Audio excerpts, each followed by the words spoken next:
Bonjour chers élèves, j'espère que vous allez bien. Eh bien, comme on était dans le module 3, étudier un roman à thèse, Le dernier jour d'un condamné, du grand écrivain, romancier, poète, dramaturge et dessinateur romantique français Victor Hugo, nous allons traiter aujourd'hui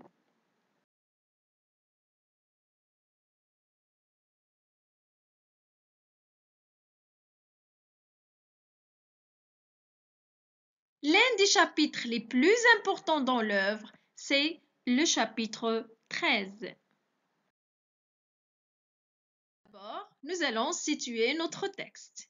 Toujours à Bicêtre, le geôlier ou bien le gardien de la prison va permettre aux condamnés à mort d'assister à une scène singulière, ça veut dire une scène particulière, qui ne se répète pas chaque jour à Bicêtre, c'est le ferrage des forçats.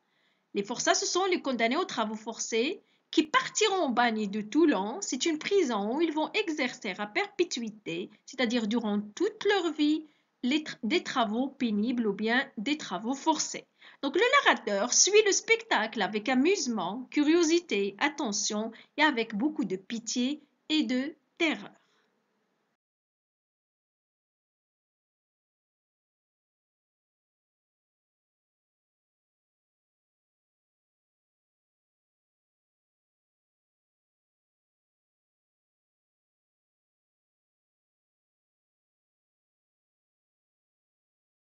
La scène se passe donc à Bicêtre, plus précisément dans la cour de Bicêtre.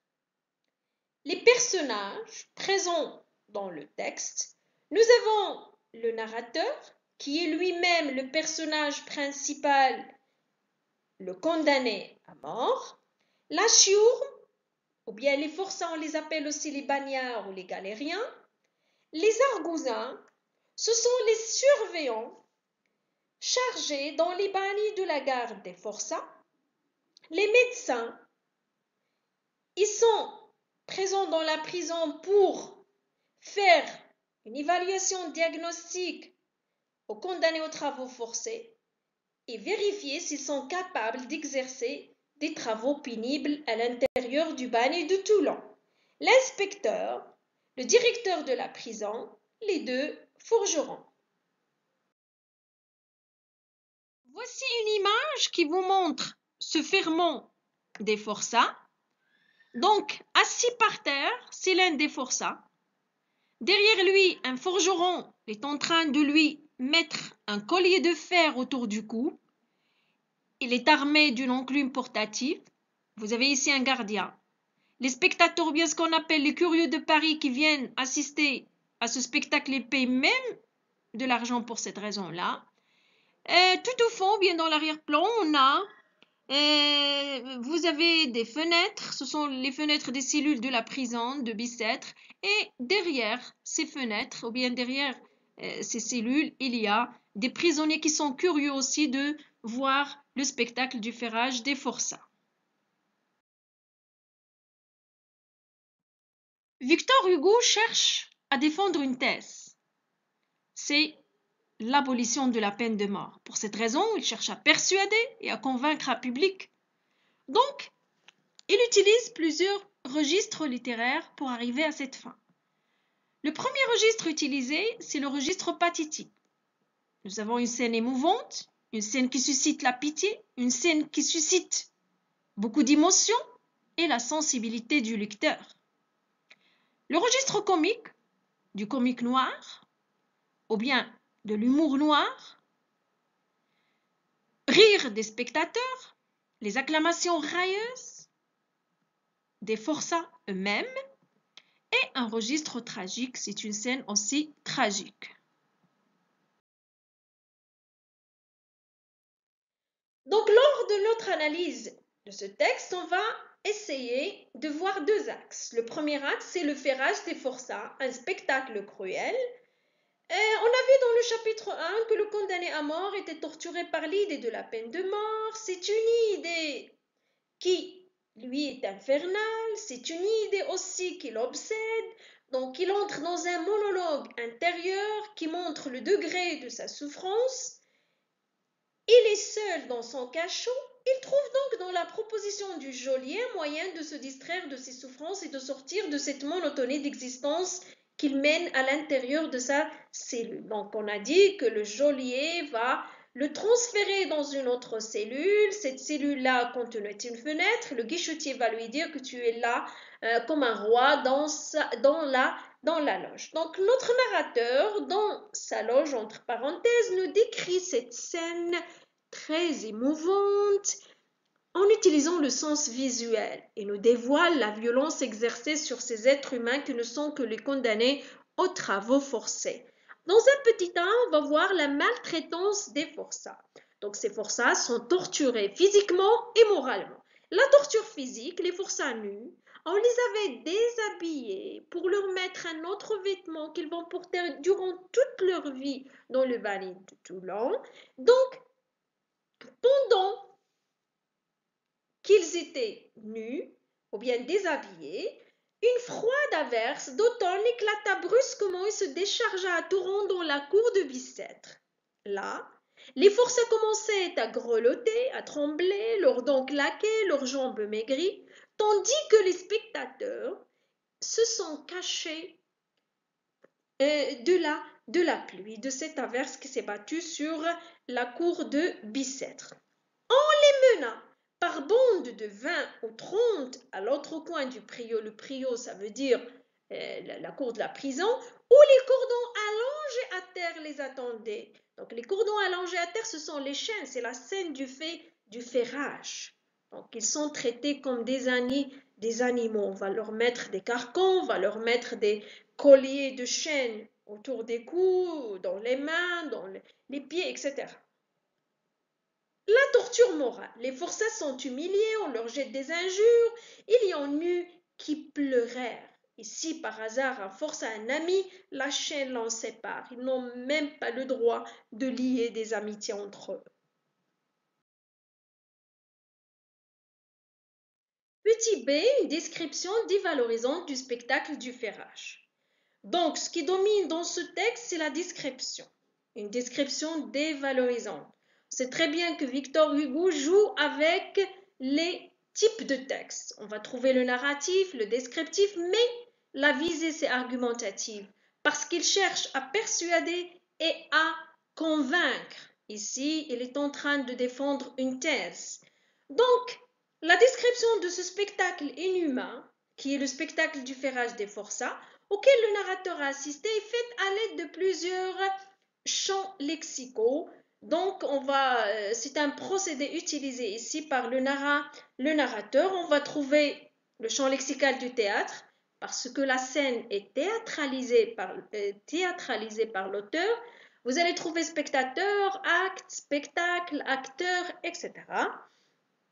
Champ lexical de la souffrance. On a relevé des phrases ou des mots du texte, pressés les uns au-dessus des autres, châtiment, nu, vous allez trouver d'autres mots, la terreur, démon, épouvanté, hideux, effrayante, plusieurs adjectifs, et le champ lexical de la misère, maigre, blême, morne, sale, et il y a plusieurs mots aussi qui vont vous renseigner sur ce champ lexical-là. Un autre procédé utilisé dans cette description péjorative, ce sont les figures de style. Donc, on a essayé de dégager quelques figures de style, comme l'énumération et la gradation dans la phrase suivante. Elle referma sur moi serrure, cadenas et verrou. Nous avons une énumération, on énumère les objets utilisés ou bien les moyens utilisés pour fermer la cellule. Vous avez serrure, après cadenas et après verrou, donc on énumère ces objets-là. Vous avez une gradation, il est utilisé d'abord la serrure comme un moyen qui ferme moins et après cadenas et après les verrous pour s'assurer que le condamné ne peut pas s'évader et que la cellule est très bien fermée. La personnification, voilà que 2 ou 3 portes basses vomir. Donc vous avez le verbe vomir. Vomir, bien sûr, les portes ne vomissent pas, ce sont les êtres humains qui vomissent. Donc, c'est pour dire que plusieurs ou bien un grand nombre de personnes sont sorties de ces portes. Métonymie, tout bicêtre semblait rire et chanter, courir et danser. Donc ici, tout bicêtre, c'est pour désigner ceux qui se trouvent à l'intérieur de bicêtre. Donc ici, le tout pour la partie sont les personnes qui existent à l'intérieur de bicêtre, comme les prisonniers, les forçats, les gardes chiourmes, le condamné à mort, etc. Un deuxième axe, c'est l'impact sur le condamné. Ça veut dire l'influence de ce spectacle sur le condamné à mort. Donc on a vu que le condamné à mort assiste en tant que spectateur au ferrage des forçats. Il est assis dans sa cellule, devant sa fenêtre, en train de regarder le spectacle. Alors plusieurs émotions l'envahissent. En ce moment-là, il fut muet, étonné, attentif, puis terrifié et épouvanté. Pourquoi? En un seul coup, il devient l'objet du spectacle. Notre condamné à mort devient lui-même l'objet du spectacle. Il n'est plus un spectateur. Regardez cette phrase. Puis tous les yeux se tournèrent vers la fenêtre que j'occupais. Tous les yeux de qui? Les yeux des condamnés aux travaux forcés. Ils se tournèrent vers le narrateur, vers sa fenêtre. Il commence à l'interpeller. Le condamné, crièrent-ils tous en me montrant du doigt, et les explosions de joie redoublèrent. Donc ici, le condamné resta pétrifié, ne peut pas bouger, terrifié et aussi épouvanté de ce qu'il a vu. Il va prononcer une phrase ici qui est très importante. J'étais leur camarade. Pour lui, il se considère comme un camarade de ces condamnés aux travaux forcés. En effet, la grève est sœur de Toulon. C'est une métaphore où le narrateur veut dire que le spectacle de la guillotine, ça veut dire le spectacle sur la place de grève, la place où il serait exécuté, ressemble beaucoup au spectacle de Toulon. Lui, il se considère comme un camarade à ces condamnés aux travaux forcés qui le traitent maintenant de cette manière. Alors là, il se sent seul face à cette foule nombreuse qui hurle contre lui. C'est ce qui fait le tragique de la situation et ce qui va causer aussi l'évanouissement du narrateur vers la fin du texte. Alors pour conclure, on peut dire que la scène du ferrage des forçats demeure la plus terrible et la plus pathétique des rites de Bicêtre.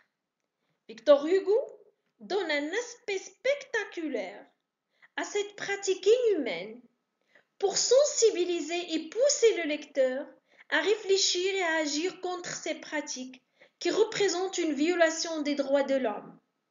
C'est aussi un fort argument contre la peine de mort.